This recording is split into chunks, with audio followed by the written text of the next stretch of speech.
Meus irmãos, vamos abrir as nossas Bíblias no texto de Malaquias, capítulo de número 3. E mais uma vez iremos fazer a leitura da palavra de Deus, que é viva e eficaz. A palavra de Deus que é lâmpada para os nossos pés, que é luz para os nossos caminhos. Sem ela nós não temos um norte, não temos bússola. Sem ela o povo de Deus perece. João Calvino disse que a lâmpada que os homens enxotaram para fora da igreja é a palavra de Deus. E de fato, na época da Reforma, se vivia um período muito difícil, onde a palavra de Deus não era levada em consideração. Na verdade, os homens tiraram a palavra desse lugar central que aqui está, o púlpito, e colocaram o púlpito para o canto, escantearam a palavra de Deus. Então os homens tiraram a lâmpada, que é capaz de guiar, tiraram o farol, que é capaz de iluminar. E aí o que sobrou foi tropeço, queda, visões erradas acerca de Deus. O que houve foi trevas, né? Os irmãos devem estar lembrados de uma frase de Lutero, né? Antes da luz, trevas, né? Mas após trevas, luz. Então, quando nós abrimos a Bíblia, nós pedimos que Deus ilumine os olhos do nosso entendimento, que Ele nos dê graça para compreender a sua palavra. O salmista fez uma oração muito piedosa. Ele disse: Senhor, desvenda os nossos olhos para que venhamos a contemplar as maravilhas da tua lei, a santidade de Deus, a beleza de Deus, seus atributos, seu ser, as suas obras. Tudo está contido neste livro. Tudo quanto o homem precisa saber para glorificar a Deus, viver e agradar ao Senhor neste mundo, está na palavra de Deus. É por isso que John Wesley orava e dizia: deixem-me ser um homem de um livro só. É claro que a Bíblia é uma pequena biblioteca, não é verdade? Nós temos 66 livros onde nós podemos aprender. E ele orava e dizia isso e falava isso para as pessoas. Nós só precisamos da palavra de Deus. Um dos slogans da Reforma Protestante era sola Escritura.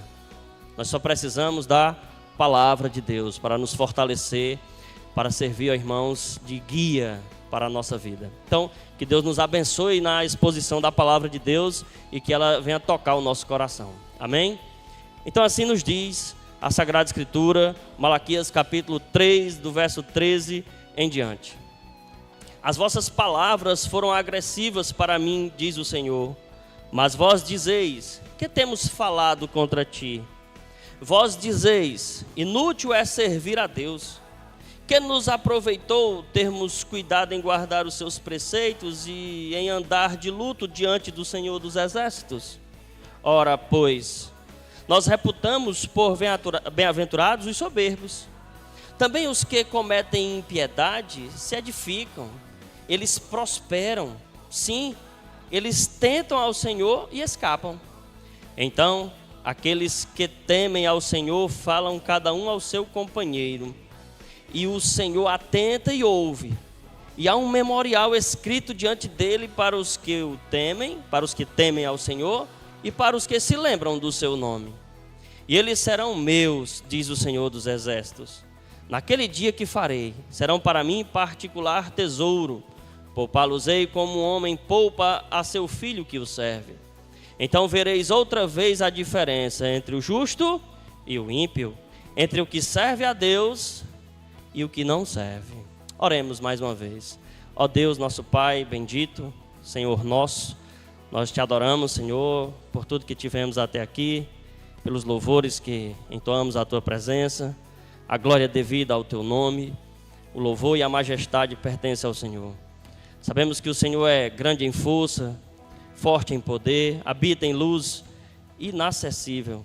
O Senhor está assentado em um alto e sublime trono, mas também atenta para o quebrantado e contrito. Que o Senhor ache em nós esta noite corações quebrantados, contritos, necessitados da tua palavra, Deus. Que o Senhor possa falar e os seus servos ouvirem, como foi no caso de Samuel. Fala que a tua igreja ouve, Senhor. Quem tiver ouvidos, ouça o que o Espírito diz à igreja por meio da sua palavra. Então nos ajude, ó Deus, a interpretar a tua palavra, a compreender a Sagrada Escritura, inspirada pelo teu Espírito. Testifique ao nosso coração do nosso Senhor Jesus Retire de nós aquilo que não agrada ao Senhor e nos faça andar na Tua presença. É o que nós oramos e agradecemos em nome de Jesus Cristo, que é o nosso Salvador. Amém. Meus amados irmãos, nos dias de provas, nos dias de tribulação, nos dias de angústia, perseguição, de dor, de tormento, nós ficamos a perguntar, é natural ao coração humano, é natural ao homem que ainda está desse lado de cada eternidade, ainda que regenerado, a ficar a perguntar se vale a pena servir ao Senhor ou não. Os dias em que o povo de Deus aqui vivia não eram tempos fáceis para o povo de Deus. Eles foram para a Babilônia como escravos, Jerusalém foi destruída, o Reino Norte anteriormente também tinha sido destruído, o povo tinha ido em cativeiro para a Babilônia. E lá passaram 70 anos, conforme a palavra de Jeremias, palavra profética, Jeremias 29. Então encerra-se os 70 anos e este povo começa a voltar. Estima-se que tinha mais de 1 milhão de judeus na Babilônia. Mas ao que parece, segundo os textos lá de Esdras e Neemias, nem 50 mil pessoas voltaram. Lá na Babilônia eles prosperaram, tiveram lucratividade, foram protegidos, por Assuero, por Artaxerxes, por Dário. Então eles ficaram por lá e lá se hospedaram, criaram a sinagoga, viveram suas vidas e não mais voltavam a Jerusalém. Todavia o texto de Esdras diz que todos quantos o coração Deus moveu, veio para Jerusalém.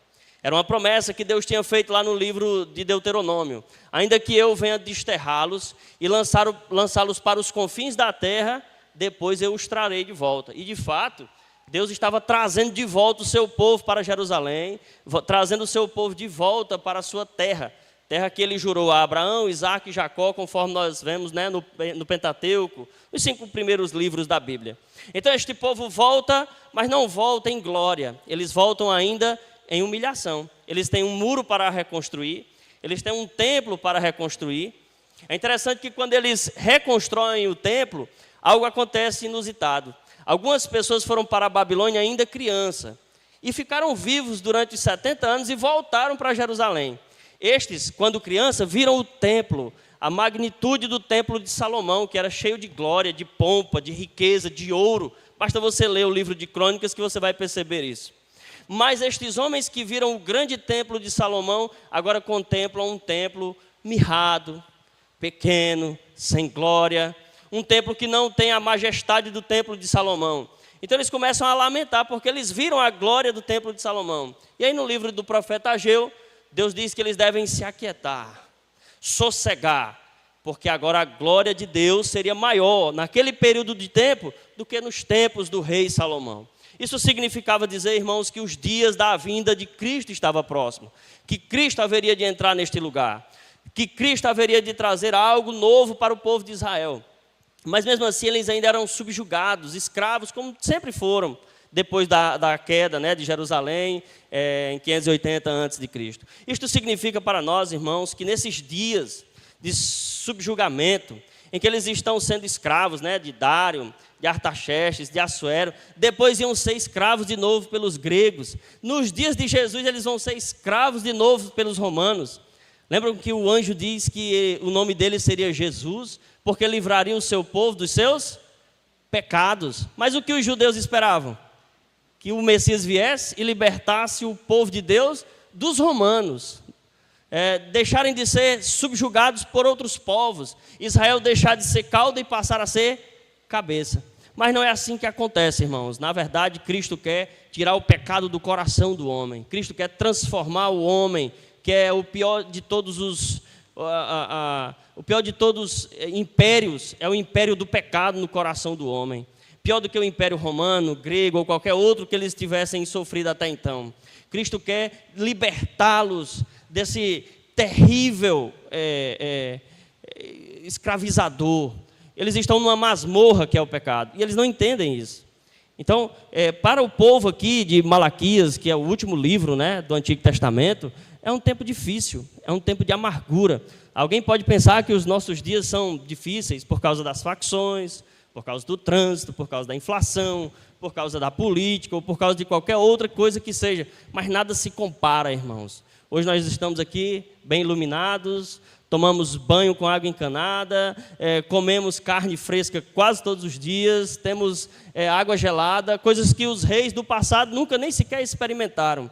E este povo está dizendo que não vale a pena servir ao Senhor. No capítulo 2, eles chegam a dizer que é um fardo, que é um enfado, que é uma canseira servir ao Senhor. Os irmãos lembram que Jesus Cristo disse que o seu jugo é suave, que o seu fardo é leve. Mas para estes homens aqui o culto é uma canseira, é uma lástima. Ó dia, ó vida, ó azar. Eles iam para o culto se arrastando. Então, para eles não era bom servir ao Senhor. Para eles era uma tristeza servir ao Senhor.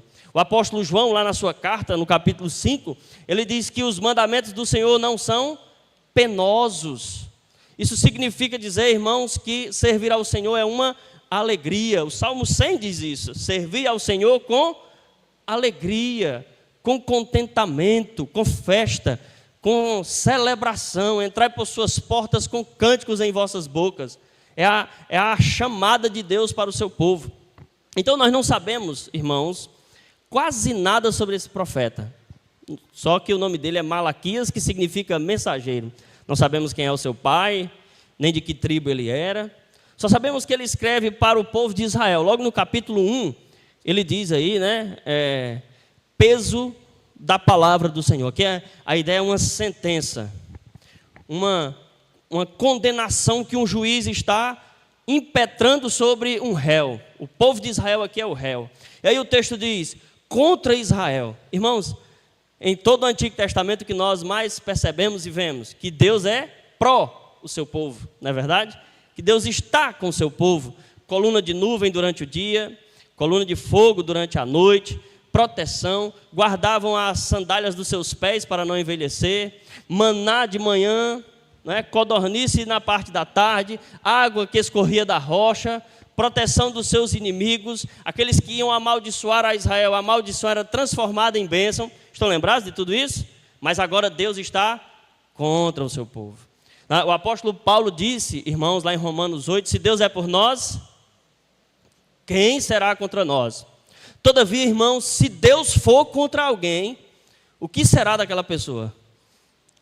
Ele pode ter a China ao seu lado, ele pode ter os Estados Unidos ao seu lado, pode ter a Rússia ao seu lado, toda a potência militar, bélica do seu lado, mas se Deus estiver contra ele, não fica nada.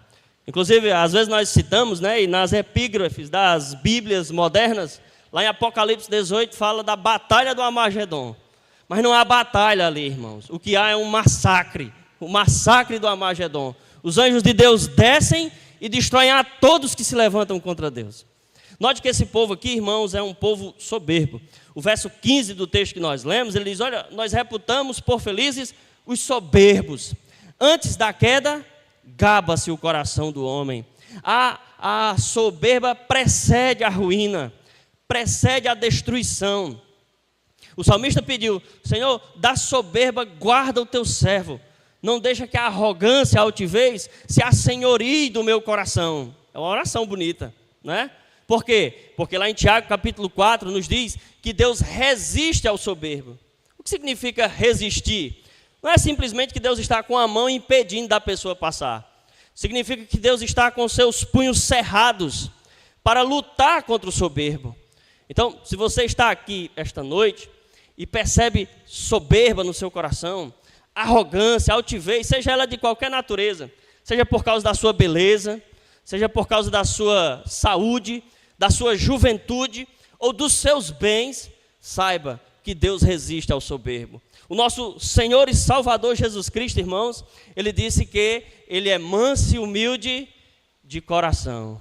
Então não convém que um senhor manso e humilde de coração tenha um escravo, um servo que seja soberbo e arrogante de coração. Se alguém é servo, não pode ser grande. Se é grande, não é servo.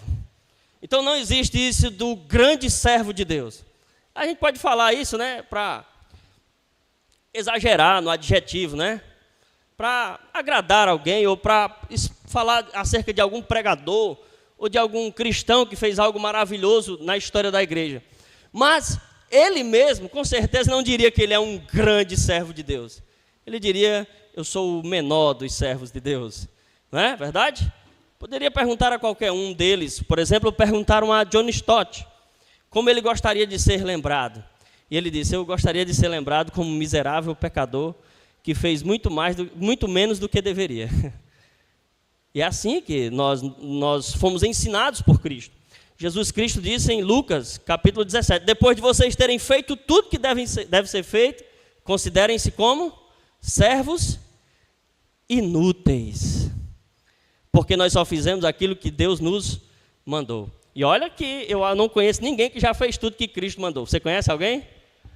Eu não conheço ninguém. Mas se alguém fizer isso, muito obrigado, irmão.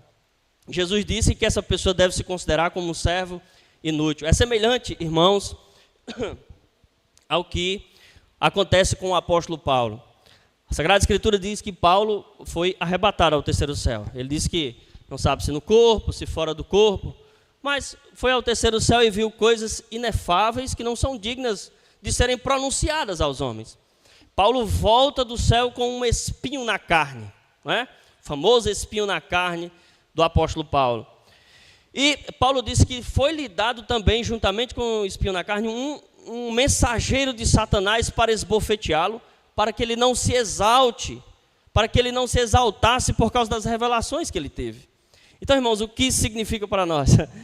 Parece piada, mas nós conhecemos pessoas que nunca foi ao céu, nunca recebeu as revelações que o apóstolo Paulo teve, mas mesmo assim permanece soberba, arrogante. É algo terrível de se constatar da nossa natureza. Isso pode me acometer, pode acometer a você.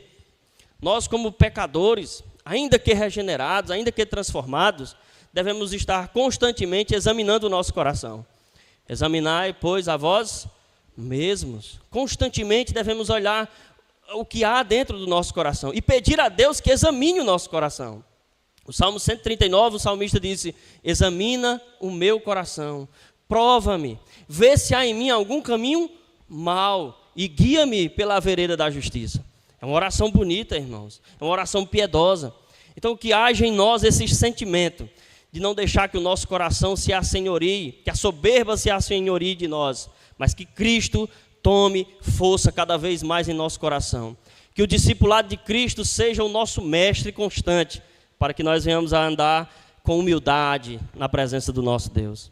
Então, irmãos, note aí que essa pergunta, né, se vale a pena ou não servir ao Senhor, ela vem carregada de um contexto. Veja aí o verso 13, as vossas palavras foram agressivas ou duras. A ideia aqui, irmãos, é que eles foram atrevidos. A ideia aqui é que eles foram insolentes. É aquele que peita alguém. Imagine aí, irmãos, você tratar Deus com palavras duras. Note que o homem é capaz de fazer isso. Jonathan Edwards dizia que se o homem tivesse tal poder, ele subiria ao céu e mataria Deus lá no trono. E alguém disse, você está exagerando. No dia que Deus veio à terra, o que os homens fizeram com ele? O crucificaram, deram canadas em sua cabeça, cuspiram em sua face. Não é verdade? Gritaram, crucifica-o, crucifica-o. Então os homens, se tivessem tal poder, fariam a mesma coisa com o trono de Deus.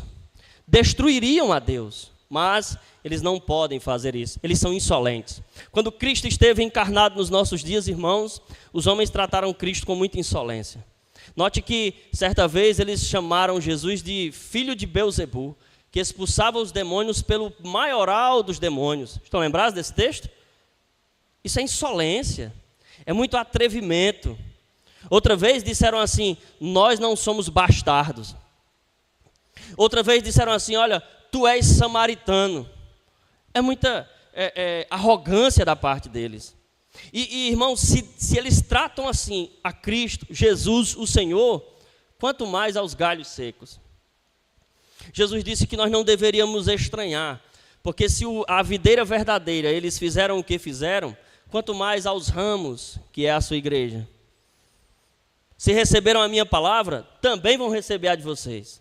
Se não receberam a minha palavra, também não vão receber a de vocês. Não é o discípulo maior do que o seu mestre, não é o escravo maior do que o seu senhor, mas o que acontece ao mestre, acontece aos discípulos. Nós somos o sal da terra, a luz do mundo, mas os homens nos detestam, irmãos. Tem um autor chamado Peter Jones, ele escreveu um livro, A Ameaça Pagã. É um livro sobre apologética, filosofia cristã. E lá ele diz que o mundo não odeia a religião, o mundo odeia o cristianismo. Podem prestar atenção. Há nos nossos dias alianças sendo feitas, né, no mundo militar atual. E volta e meia, um islâmico se une aos LGBTQ, sei lá mais quantas, né? E estão fazendo manifestação pró o outro, né? Comunistas e todas as outras ideologias se unem. Mas do que é que o mundo não gosta? Do cristianismo. Por causa de Cristo, irmãos. Por causa do nosso Senhor. A palavra de Deus ofende a todos. A palavra de Cristo atinge a todos. E a palavra de Cristo para todos os homens debaixo do sol é: arrependei-vos e creiam, porque está próximo o reino dos céus. São coisas que o homem não quer. São coisas que o homem repudia. Charles Spurgeon dizia que a igreja, ela não é o caramelo do céu. Coisa que os homens gostam de degustar. Na verdade, a igreja é o sal da terra. Coisa que os homens gostam de cuspir, preferem cuspir. Esta é a realidade sobre nós. Então, os homens perseguem Cristo e também perseguem a sua igreja. Então, está tudo normal, irmãos. Jesus disse, não achem estranho quando eclodir perseguições, tribulações, angústias acerca de vós. E nem achem estranho quando os homens começaram a matar os cristãos. Porque eles vão pensar que estão até fazendo um culto a Deus. Isso está lá em João capítulo 16. Então, note que ser cristão, ou servir ao Senhor, não é meramente um evento social, em que nós saímos da nossa casa, banhados, limpos, com nossa Bíblia na mão, em um país, né, onde há liberdade de expressão somente. Todas estas coisas são boas, amém? Tudo isso é maravilhoso. Nós não oramos para que venha a perseguição, mas a realidade é que não é o que se contempla em todo o mundo. Em vários lugares do mundo, os cristãos estão sendo perseguidos, assim como o cabeça da igreja foi, o seu corpo foi no passado e também será no presente. Mas a grande questão é que vale a pena servir ao Senhor, e mesmo em contextos como este. Irmãos, teve um homem, um pregador, chamado Felix Manz. Ele era um anabatista e ele pregava a palavra de Deus e fugiu várias vezes de várias perseguições. E certa vez o prenderam. E os seus discípulos que tiveram contato a ele, que sabiam que ele ia ser morto na fogueira, disseram assim: nos dê um sinal de que vale a pena servir ao Senhor. Eles sabiam que ele ia ser torturado. Queriam, como diz no nordestino aqui, judiar dele. E o prenderam, e o açoitaram, e o colocaram numa fogueira. E então, na hora que o carrasco ateou fogo na fogueira, e as chamas começaram a destruir as cordas, né? Ele levantou os dedos, quase morrendo já, e disse que valia a pena servir a Deus. E por que ele não gritou? Por que ele não falou? Porque arrancaram a língua dele. Então, a única forma que ele tinha de dizer que valia a pena servir a Deus era com um sinal, dizendo: vale a pena servir a Deus. E aí os seus discípulos entenderam que eles deveriam perseverar. Aquele que perseverar até o fim será salvo, não é? Outro homem chamado William Tyndale foi traído pelo seu melhor amigo, colocado em uma cela fria, numa masmorra na Inglaterra, e tiraram suas vestes, né, suas cobertas para enfrentar o frio europeu.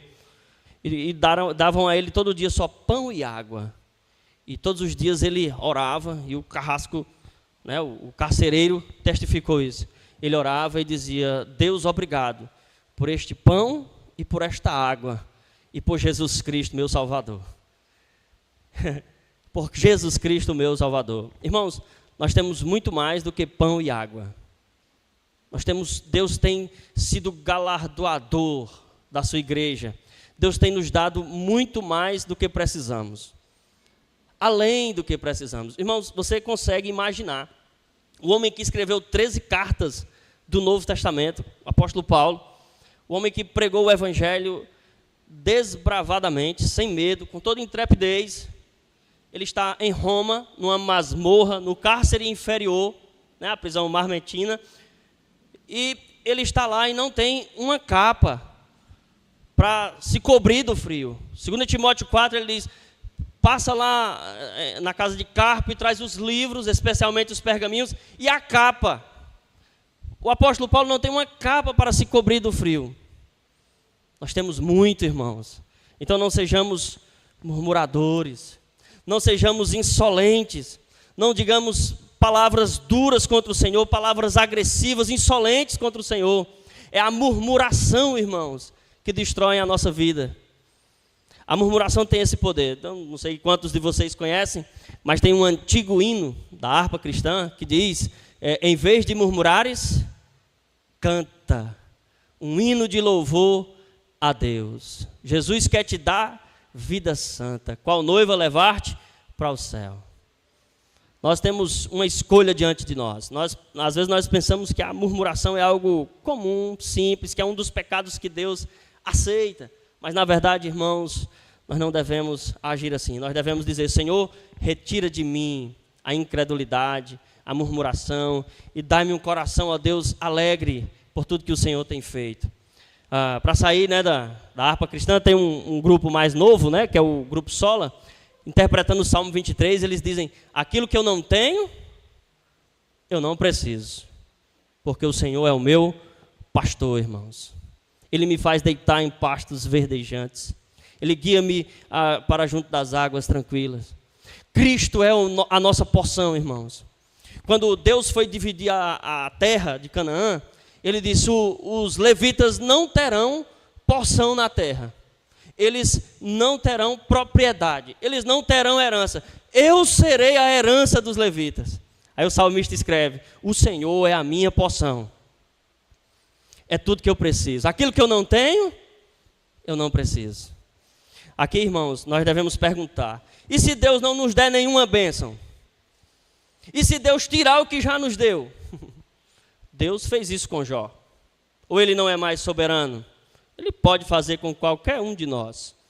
Não é verdade? Então Deus deu a Jó e depois Deus tirou de Jó.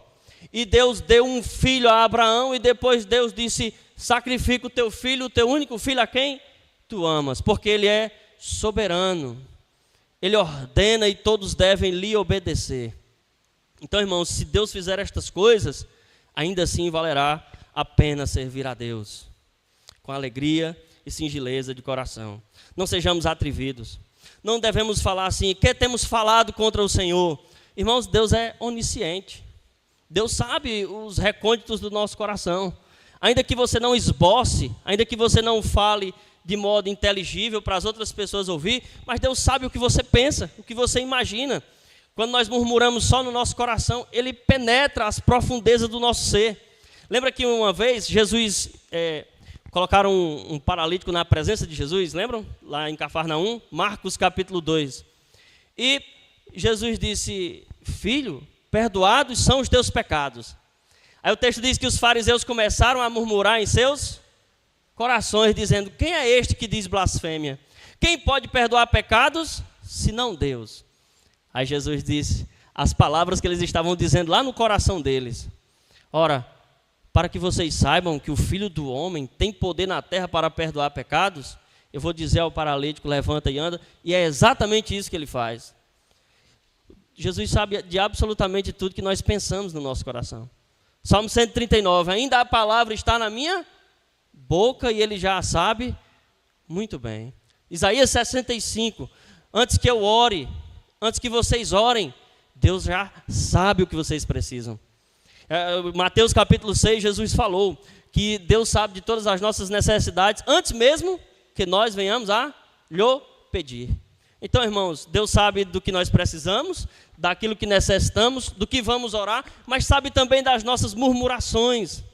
o quanto nós queríamos algo a mais, o quanto por vezes invejamos os ímpios.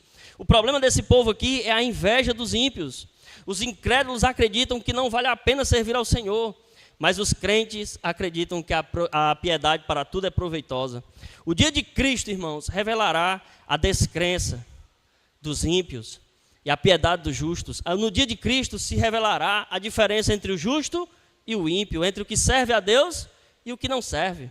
Então veja aí o que o texto ainda diz: vós dizeis, inútil é servir a Deus, que nos aproveitou termos cuidado em guardar os seus preceitos e em andar de luto perante o Senhor dos Exércitos. Irmãos, deixe-me dizer para vocês aqui, é claro que eles estão sendo mentirosos, eles estão sendo cínicos, eles não serviam ao Senhor coisa nenhuma. Eles fazem várias perguntas ao longo do texto aqui de Malaquias, dos 4 capítulos, como por exemplo, por que Deus não julga logo absolutamente todos os homens? Por que temos feito uma oferta que Deus não recebe?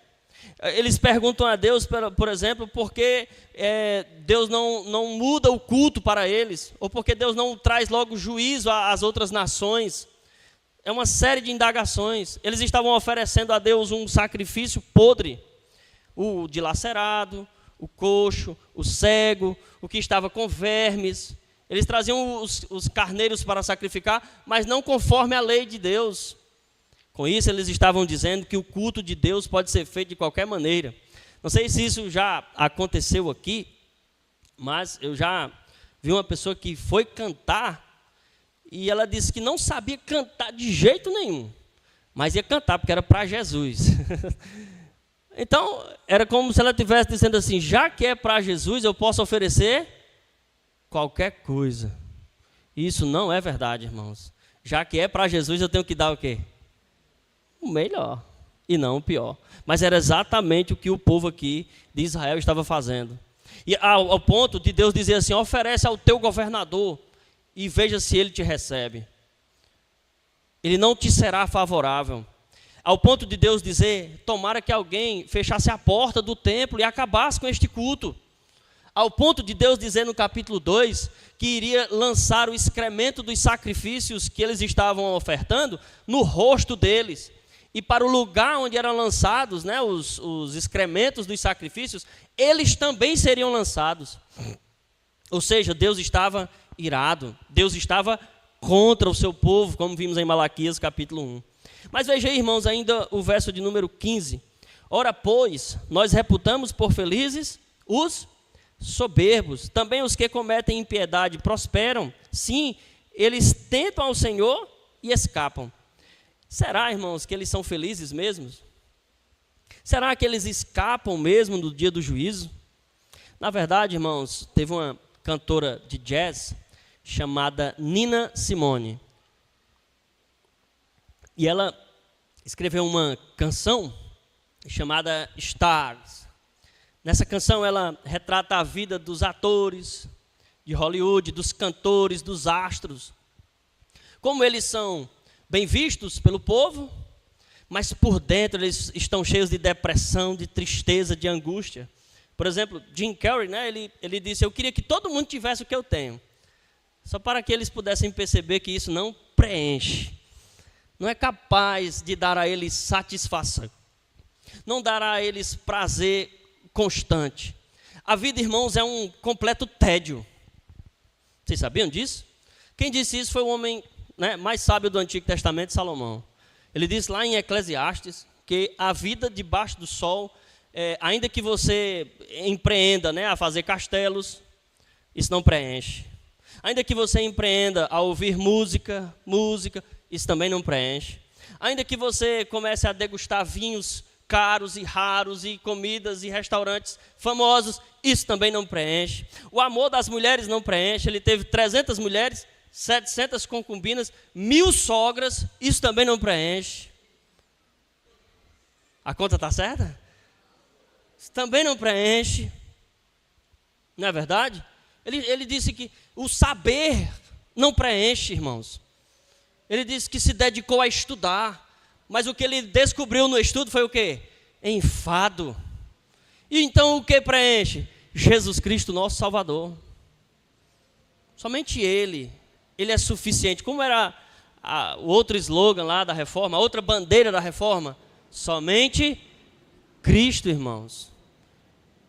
Cristo tira toda a insatisfação do nosso coração. Alguém já disse que 1 minuto na presença de Cristo vale mais do que qualquer outra coisa que nós venhamos a desfrutar aqui. Spurgeon falou que se você não está satisfeito com o que você tem agora, se Deus lhe desse o dobro, você também não estaria satisfeito. Quantos jovens, né, eles querem casar, e isso é muito bom, casar. Mas depois que casam, eles ficam cansados do casamento. A rotina, ter que trabalhar, pagar a conta. Eles querem uma faculdade. Eita, vou começar o primeiro semestre. Estou aqui, a ponto de bala. O vislumbre da faculdade. No segundo semestre, tem que ir de novo. Não é assim, irmãos? Ou isso vai acontecer comigo? Trabalho, eu quero um emprego, eu quero ganhar dinheiro, comprar minhas coisas. 6 meses de emprego, quando é mesmo que eu vou ser demitido para passar 6 meses em casa do seguro? Então, irmãos, você tem que aprender que somente Cristo satisfaz. O John Piper, ele tem um livreto chamado Plena Satisfação em Deus. Primeiro você tem que resolver o seu problema com Deus. Uma vez que Deus preenche o seu coração, que você está satisfeito em Cristo, todas estas coisas, irmãos, vão ser manuseadas para a glória de Deus. Ele é chamado, né, o pai do hedonismo cristão. Você sente prazer em Deus e Deus se alegra em você. E você se alegra nesta vida, nas coisas que Deus dá, nas coisas que nós podemos perceber da criação. E aí você vai desfrutar dessas coisas de modo que você vai glorificar a Deus. Então, enquanto isso não acontece, irmãos, nós lamentamos, murmuramos, invejamos o ímpio. Não, pastor, um crente não cai nesse pecado de invejar o ímpio, não. Asaf caiu, Salmo 73.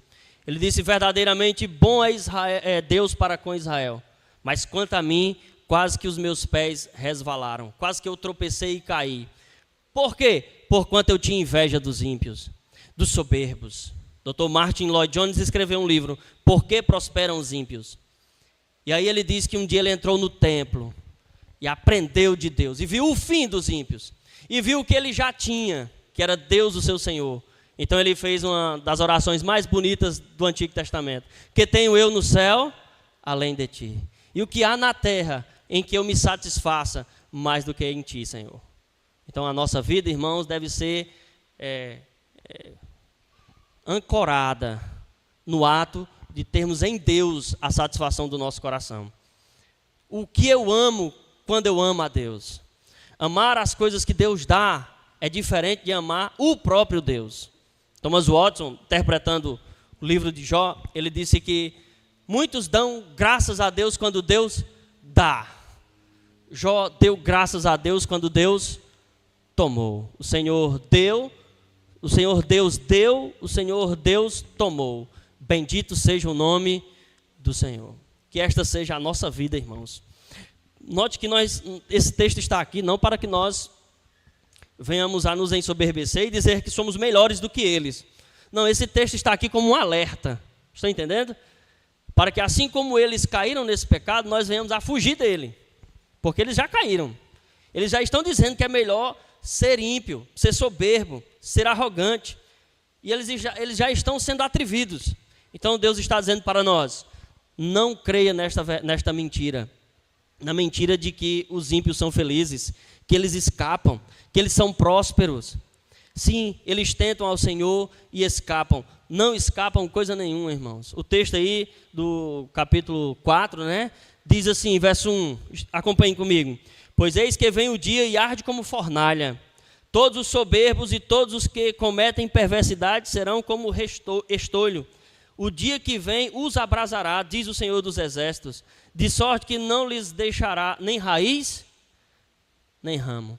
Hoje, irmãos, pode ser que os homens escapem de algum tipo de juízo, de um juiz corrupto.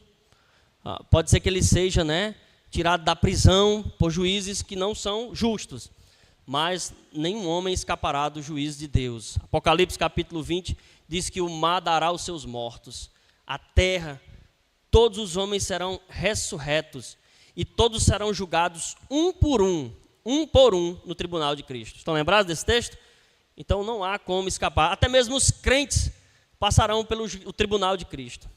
2 Coríntios capítulo 5, o apóstolo Paulo diz que não é um tribunal para nos julgar ou sentenciar à morte, mas para recebermos galardões. 2 Coríntios 5:20, Paulo diz: e convém que todos nós venhamos a comparecer perante o tribunal de Cristo, para receber o que tivermos feito por meio do corpo, quer seja bom, quer seja mal. Então, haverá repreensões? Sim, mas como um pai que disciplina o seu filho. Haverá galardão? Sim, bondosamente Deus fará isso. Veja aí o verso 3, quanto aos ímpios. Capítulo 4, verso 3. Pisareis os perversos. Está lá em Romanos 16:20, não é? Em breve, o Deus de paz esmagará Satanás debaixo dos vossos pés. Isaías disse que Deus destruirá Satanás com o sopro da sua boca. E 1 Coríntios 6 diz que nós iremos julgar até mesmo os anjos caídos. Não sabeis vós que até mesmo os anjos haverão de ser julgados por vós? Estão lembrados desse texto? 1 Coríntios 6, Paulo diz isso. Então, irmãos, haverá o dia em que os ímpios não escaparão. Pode ser que tenha uma saidinha, dos presídios, e ele fuja e nunca mais volte. Pode ser que ele quebre o lacre da tornozeleira e não volte mais à prisão. Mas naquele dia, irmãos, os homens serão lançados no inferno, diz a palavra de Deus. E ali haverá pranto e ranger de dentes. Ali é o lugar onde o fogo não se apaga e o bicho não morre. Dia após dia eles estarão sendo atormentados. Quem disse isso foi o próprio Jesus. Interessante, irmãos, que a pessoa que veio para salvar os pecadores, ele é o Salvador, Jesus Cristo. Ele foi a pessoa que mais falou sobre o inferno na Bíblia. Nenhum outro profeta do Antigo Testamento, apóstolo do Novo, falou tanto sobre o inferno quanto Cristo. É um alerta, não é verdade? Então todos os homens devem se arrepender, porque este dia está chegando. E nós iremos participar. Pisareis os perversos, porque se farão cinzas debaixo das plantas de vossos pés. Naquele dia que preparei, diz o Senhor dos Exércitos. Irmãos, Spurgeon, aos seus 16 anos, ele não era um cristão. Nascido em um lar protestante, o avô dele, os pais dele. E então, a mãe dele, vendo ele muito longe de Deus, sem Cristo, um dia ela estava orando na sua cama de joelhos, e Spurgeon passou. E a oração dela era mais ou menos assim: Deus, salva o meu filho, porque no dia do juízo eu não quero condená-lo com os ímpios. Esta mãe estava teologicamente correta. E aquilo começou a comover o coração dele. Ele viu a oração de sua mãe. Agostinho de Hipona também, a mãe dele, Mônica, orava incessantemente por ele. Intercedia para que Deus salvasse Agostinho, que era um devasso, um profano. Então, um dia ela foi até a presença de Ambrósio, e lá ela disse: olha, eu tenho uma dor no meu coração, eu tenho uma angústia na minha alma, o meu filho não é crente, o meu filho não anda com Deus, o meu filho pode morrer a qualquer momento e não estará com Cristo, perecerá eternamente. E aí, Ambrósio viu as lágrimas dela e disse: não te atormentes, fique em paz, porque jamais pereceu um filho de tantas lágrimas. O filho de tantas lágrimas jamais perecerá. Então ela se levantou e viu aquilo como, uma palavra de Deus. Ela creu nessa palavra do bispo. E passou-se os anos, irmãos, então Agostinho se arrependeu e creu no Evangelho. Se arrependeu dos seus pecados, se tornou um pai da igreja, um pregador do Evangelho, e o resto é história.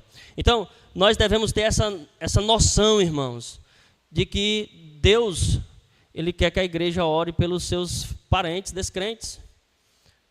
Há nos nossos dias um esfriamento espiritual acerca do amor até mesmo com os nossos parentes. temos deixado de orar por eles, para que Cristo salve. Ah, já falei de Cristo uma vez, ele não recebeu, deixa de lado. Não, irmãos, oremos mais uma vez. Vamos perseverar em pedir a Deus, que Deus resgate-os, porque se Cristo não os resgatar, o fim deles será terrível. Então, que a igreja se levante com este clamor, peça ao Senhor. Ele é rico em perdoar, Ele é dadivoso, Ele é pródigo em dar. Então sejamos solícitos em pedir. Oremos por eles. Vamos encerrar, irmãos, o verso 16, que diz assim, ó: então os que temiam ao Senhor falavam uns aos outros. Aqui é uma exortação mútua, né? Isso aqui não é trabalho só do pastor, dos pregadores, mas os irmãos mesmos devem dizer uns para os outros. Irmãos, Deus vai nos ouvir, o Senhor atenta e ouve. Vamos buscar ao Senhor enquanto se pode achar, invoque-o enquanto está perto. O Senhor ouve a nossa oração. Ele não está esquecido das suas promessas. Veja aí o que diz mais: havia ou há um memorial escrito diante dele para os que temem ao Senhor e para os que se lembram do seu nome. Qual é a função do memorial? É para que aquela pessoa não se esqueça, né? É por isso que o nome é memorial. Mas em Deus, irmãos, isso é um pleonasmo, é uma grande redundância, porque Deus não tem amnésia, Deus não está esquecido, Deus não irá esquecer jamais das suas promessas. Isaías 49 diz que, ainda que uma mãe se esqueça do filho, do fruto do seu ventre, eu jamais me esquecerei de ti. Há uma coisa que Deus faz questão de esquecer, não porque tem a amnésia, um problema na cabeça, não, que são dos nossos pecados. A Bíblia diz que Ele lança os nossos pecados no mar do esquecimento. Está lá em Miqueias capítulo 7. Dos nossos pecados não se lembra mais, diz o escritor aos Hebreus. Filho, perdoados são os teus pecados, e nunca mais Deus vai lembrar deles. Nós somos rápidos em lembrar os pecados dos outros, a ver os pecados dos outros. Mas Deus é rico em perdoar a ponto de dizer que esquece, que lança no mar do esquecimento. Os reis faziam isso, irmãos, para que nada passasse despercebido. Os irmãos lembram do rei Assuero, que certa noite ele teve uma angústia, né? uma perplexidade, uma insônia, não conseguia dormir. Então ele começou a ler. Pegou um livro e começou a ler, e o livro era o livro dos memoriais dos reis, dos imperadores da Babilônia e da fortaleza de Suzã, etc. E lá ele viu que certa coisa foi feita em seu favor. Um homem chamado Mordecai impediu que uns traidores matassem Assuero. E aí ele pergunta: o que foi feito a esse homem? Nada foi feito, ele só salvou o rei e pronto. Então ele diz: vamos honrar. Isso está lá em Esté, capítulo 7, eu acho. Vamos honrar Mordecai, porque ele me salvou da morte. Irmãos, quanto mais aos que temem ao Senhor. Se o senso de justiça de Assuero não deixava passar em vão, sem prêmio, sem galardão, aquele que lhe fez o bem, quanto mais aqueles que servem ao Senhor. Salmo 34. Os filhos dos leões padecem de fome, mas os que servem ao Senhor têm bem a faltar, têm pão farto.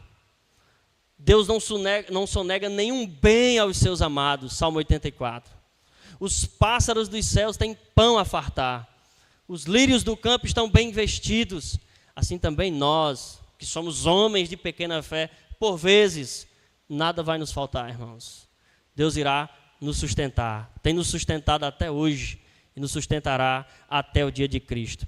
Olha o que o texto diz, irmãos: eles serão para mim um particular tesouro. Pedro usa essa palavra, né? Vós sois a geração eleita, o sacerdócio real, povo de propriedade exclusiva de Deus. Então, não sou eu quem tenho ao Senhor, é o Senhor quem me tem. Eu pertenço ao Senhor, a igreja pertence ao Senhor, é um particular tesouro. Naquele dia que preparei, diz o Senhor dos Exércitos. E aqui, esse dia mais uma vez, né, revela a nossa ansiedade, a nossa pressa excessiva. Nós estamos muito apressados, irmãos, para que Deus faça isto ou aquilo, mas o relógio de Deus nem se atrasa, nem vai chegar adiantado por causa da nossa ansiedade. O relógio de Deus bate quando Deus quer que ele bata. O tribunal de Cristo vai acontecer quando ele disser que sim. E nós, pastor, então o que faremos? Aguardamos a sua vinda. Nós esperamos o dia da chamada final, como nós cantamos aqui. Poupa-los-ei como um homem poupa ao seu filho que o serve. Salmo 103. Assim como um pai se compadece dos seus filhos, assim o Senhor se compadece dos seus. Ele perdoa os seus pecados. Então, vocês vão ver mais uma vez a diferença entre o justo e o perverso, entre o que serve a Deus e o que não serve. Hoje, irmãos, pode ser que alguém esconda a quem de fato ele está servindo. Pode ser que alguém esconda do pastor, dos irmãos, que de fato ele não está servindo ao Senhor, mas a si mesmo. Mas naquele dia ficará às claras a quem nós servimos. Por que fizemos o que fizemos? Quais eram as nossas motivações? Para Deus, irmãos, não basta fazer ou ser ativista religioso. Deus está preocupado até mesmo com as motivações com as quais fazemos as coisas. 1 Coríntios 3, o apóstolo Paulo fala que cada um veja como edifica. Se com palha, com pedra, com madeira, com pérolas, pedras preciosas, etc.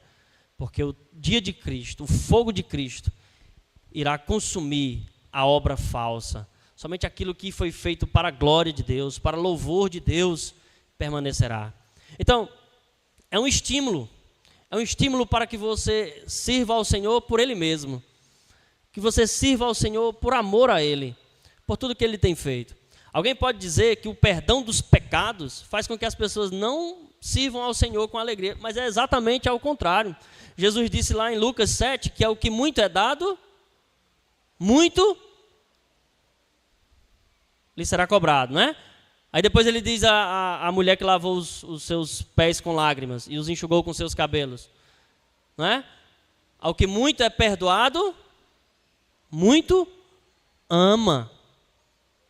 Quanto mais eu reconheço os meus pecados, mais eu vou amar a Deus. Só que às vezes a gente usa o contrário, né? Não, se Deus não deixar logo certo, que se a pessoa pecar ela vai para o inferno, essa pessoa não irá servir ao Senhor. Jesus discorda disso, irmãos. Jesus deixa claro, aquele que muito é perdoado, muito ama. Quando eu reconheço a indignidade do meu coração, a indignidade dos meus feitos, eu olho para Cristo e digo, somente Ele é digno. Então irei prostrar-me perante a sua presença, irei servi-lo e fazer a sua vontade com alegria. Amém, meus irmãos? Então que Deus abençoe a Igreja Batista do Curió, que o Senhor esteja com os irmãos e que o Senhor tome o nosso coração. Vamos orar mais uma vez, irmãos? Encurva sua cabeça comigo.